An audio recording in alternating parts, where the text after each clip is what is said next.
তো এইচএস কাউন্সিলের যে অফিসিয়াল ওয়েবসাইট সেখানে আমরা এসে গেছি। তো আমরা রিনিউয়াল অফ রিকগনিশন এইচএস বিভাগের জন্য অর্থাৎ উচ্চ মাধ্যমিক বিভাগের জন্য প্রতি 2 বছর অন্তর যে রিনিউয়াল করতে হয় সেটা এখন যে অনলাইনে করতে হয় সেটা আমরা কম বেশি সবাই মোটামুটি করতে পারি, আমরা করেওছি। তবুও বিষয়টা একটু ঝালিয়ে নেওয়ার জন্য আজকের এই ভিডিও আমি রেকর্ডিং করছি। তো আমরা দেখে নেব কীভাবে অনলাইনে এই রিনিউয়াল অফ রিকগনিশন এইচএস সেকশনের জন্য করতে হয় এবং কী কী ডকুমেন্ট হাতে রাখতে হয় সেই বিষয়গুলো নিয়ে একটু আমরা আজকের ভিডিওতে ঝালিয়ে নেব। তো আমরা ল্যান্ডিং পেজে চলে এসেছি ড্যাশবোর্ডে। এরপরে প্রথমেই আমরা একটু এই প্রোফাইল ম্যানেজমেন্টে গিয়ে স্কুল রেকর্ড এবং টিচার রেকর্ড যে জায়গাগুলো রয়েছে এই জায়গাগুলো প্রথমে কিন্তু আমরা একটু ঝালিয়ে নেব। তারপরে আসল যে জায়গা রিনিউয়াল অফ রিকগনিশন সেই জায়গাতে আমরা যাব। তো স্কুল ড্যাশবোর্ডে যে জায়গাগুলো আমার রয়েছে সেইগুলো আমরা একটু দেখে নেব যে যে তথ্যগুলো আমার এখানে রয়েছে এই ডকুমেন্টগুলো যদি আমার সঠিক হয় তাহলে আমাকে এগুলো রেখে দিতে হবে। আর যদি কোনো চেঞ্জ হয় তাহলে এখানে বলাই আছে যে মেক এনি চেঞ্জ যদি থাকে তাহলে চেঞ্জগুলো করে নিতে। আর আনএডিটেবল যে ফিল্ড সেইগুলো যদি আমরা করতে না পারি তাহলে অবশ্যই এই যে মেল দেওয়া আছে এই ইমেলে জানাতে বলছে। তো এইটা আমরা প্রথমে দেখে নেব যে আমাদের সমস্ত তথ্যগুলো ঠিকঠাক আছে কিনা। ঠিক একইভাবে টিচার সেকশনে গিয়েও আমরা দেখে নেব যে টিচার্স প্রোফাইলে আমাদের যে সমস্ত টিচার এইচএস সেকশনের জন্য বিভিন্ন সাবজেক্ট পড়ান সেই টিচার এখানে পর্যাপ্ত পরিমাণে আমার রয়েছে কিনা বা আমরা এখানে অ্যাড করে রেখেছি কিনা।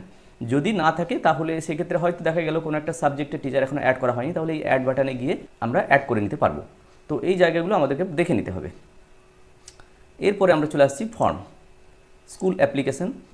এখানে গিয়ে আমরা দেখব রিনিউয়াল অফ রিকগনিশন রিকোয়েস্ট, আমাদেরকে রিকোয়েস্ট আকারে পাঠাতে হবে। তো আমরা এই বাটনটায় যদি যাই তাহলে যে ল্যান্ডিং পেজটা আসবে সেখানে আমরা দেখতে পাচ্ছি এখানে স্ট্যাটাস হিসাবে আমাকে দেখাবে। যেহেতু আমি এখনও ফর্ম ফিল আপ করিনি, যারা করেছেন আমার যখন ফর্মটা সাবমিট হয়ে যাবে তখন এই জায়গাতে রিজেক্ট হয়েছে না অ্যাকসেপ্ট হয়েছে, বা যদি রিজেক্ট হয় তাহলে কারণ সহ কী কারণের জন্য রিজেক্ট হয়েছে সেই কারণগুলো এখানে দেখাবে এবং সেটা পুনরায় আবার সংশোধন করে দেওয়ার পর আবার যখন সাবমিট করব তখন এখানে অ্যাকসেপ্ট হিসাবে দেখাবে। তো আমরা এই মুহূর্তে প্লাস এই যে অ্যাড নিউ বাটন এখানে আমরা ক্লিক করব। ক্লিক করলে ওই একই রকমভাবে স্কুল প্রোফাইলে যে কারেন্ট ইনফরমেশানগুলো রয়েছে সেইগুলো আরেকবার আমাকে শো করবে। তো স্কুলের নাম এবং ইনস্টিটিউট যে কোড, অ্যাড্রেস, ইমেল অ্যাড্রেস, যে সমস্ত তথ্যগুলো এখানে রয়েছে সমস্তগুলো যদি ঠিক থাকে তাহলে আমি এগুলোকে ইগনোর করে যাব। আর যদি ওই আগের পেজে যেটা দেখানো হলো যদি আনএডিটেবল ফিল্ড কিছু থাকে যেগুলোকে আমাদেরকে চেঞ্জ করতে হবে, মেক এনি চেঞ্জ, তাহলে সেই ইমেল করতে হবে, এটা বলা আছে। তো এখানে লাস্ট রিনিউয়াল আপ টু 30শে জুন 2024 এখানে লেখা আছে। তো এরপর একটু নিচে যদি আমি যাই তাহলে যে আপলোডগুলো আমাকে দিতে হবে আমার এই রিনিউয়াল অফ রিকগনিশনের মানে রিগার্ডিংয়ে সেগুলো এখানে লেখা আছে। এবং এখানে ক্লিক হেয়ারে গিয়ে যদি আমরা ক্লিক করি তাহলে আমরা ওই লিস্টটা দেখতে পাবো যে কোন কোন ফিল্ডে কী আমাকে আপলোডিং দিতে হবে সেই জায়গাগুলো এখানে আমার দেওয়া আছে। তো এটা আমরা একটু দেখে নিতে পারবো যে কোন কোন ক্ষেত্রে কী ডকুমেন্টগুলো আপলোড দিতে হবে এবং কটা সেট দিতে হবে সেগুলো এখানে দেওয়া আছে। তো আমরা আবার ফিরে এলাম।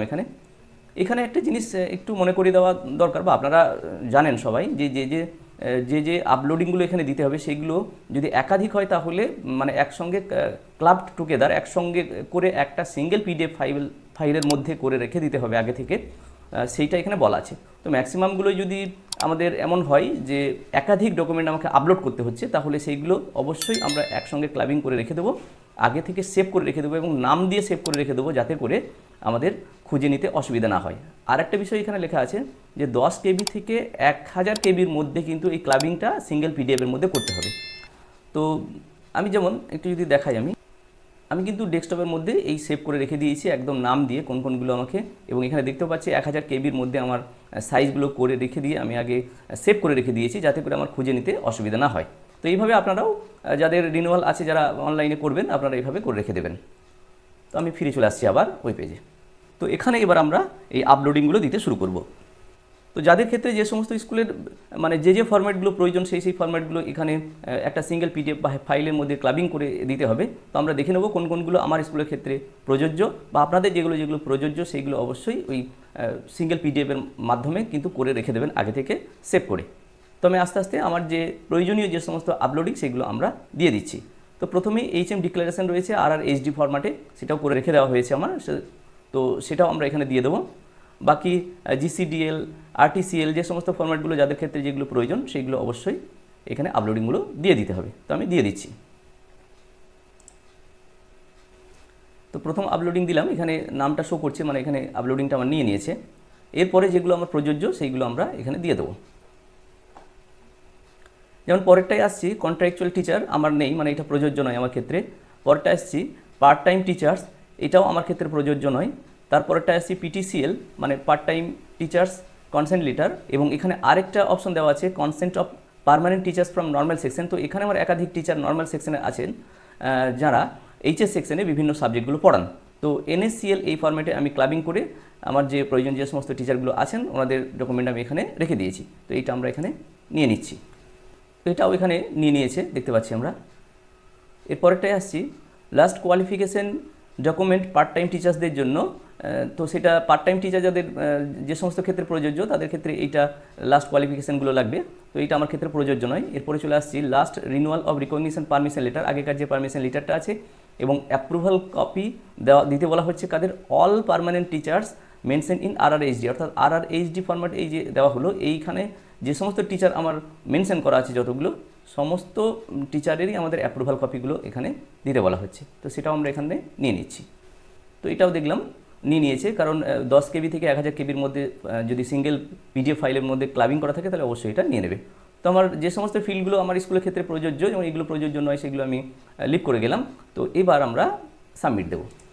তো সাবমিট দেওয়ার পর আমাদের যে 50 টাকা পেমেন্ট করতে হবে এবং যদি কোনো ফাইন চার্জ থাকে সেইটা সহ আমাদের যে পেয়েবল অ্যামাউন্ট সেটা এখানে শো করে যাবে। তো আমরা দেখতে পাচ্ছি এখানে পেয়েবল অ্যামাউন্ট 50 টাকায় রয়েছে, কারণ ফাইন চার্জ আমার স্কুলের ক্ষেত্রে নেই, বা কনভেনিয়েন্স ফি শুধুমাত্র 50 টাকা রয়েছে।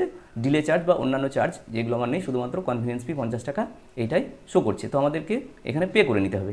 তো আমরা যাচ্ছি পে। আর ইউ শিওর, আমি কি পে করতে উদ্যোগ গ্রহণ করছি? তাহলে আমরা এখানে চলে যাচ্ছি ইয়েসে।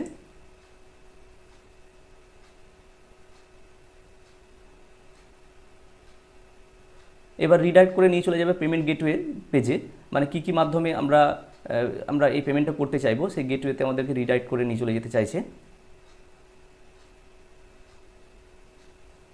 তো HDFC ব্যাংকের যে পেমেন্ট গেটওয়ে সেখানে আমরা পৌঁছে গেছি।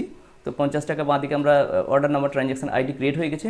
পে উইথ কীভাবে আমরা পেটা করতে চাইছি সেটা আমাদেরকে এখানে শো করছে। তো আমরা দেখে নিচ্ছি কীভাবে আমরা করতে চাইছি। তো আমরা ইউপিআইয়ের মাধ্যমে যদি করি তাহলে ইউপিআইটা সিলেক্ট করলাম। গুগল পে, ফোনপে কিসের মাধ্যমে করতে চাইছি, যদি ফোনপের মাধ্যমে করতে চাই ফোনপেটা নিলাম। এরপরে এখানে আমার ইউপিআই আইডিটা আমি দিয়ে দেবো, তারপরে প্রসিড করব।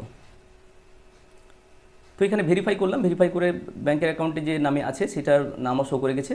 তো আমরা এরপর প্রসিড করছি।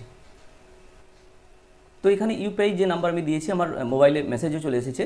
তো সেই ইউপিআইয়ে আমি যদি ট্রাস্ট করি তাহলে বলতে চাইছি যে আমরা কি এটাকে পে করতে দিতে চাইছি, তাহলে আমরা এটাকে পে করে দেবো। তো মোবাইল স্ক্রিনে যে মেসেজটা এসেছে সেখানে দিয়ে আমরা পে করে দিচ্ছি।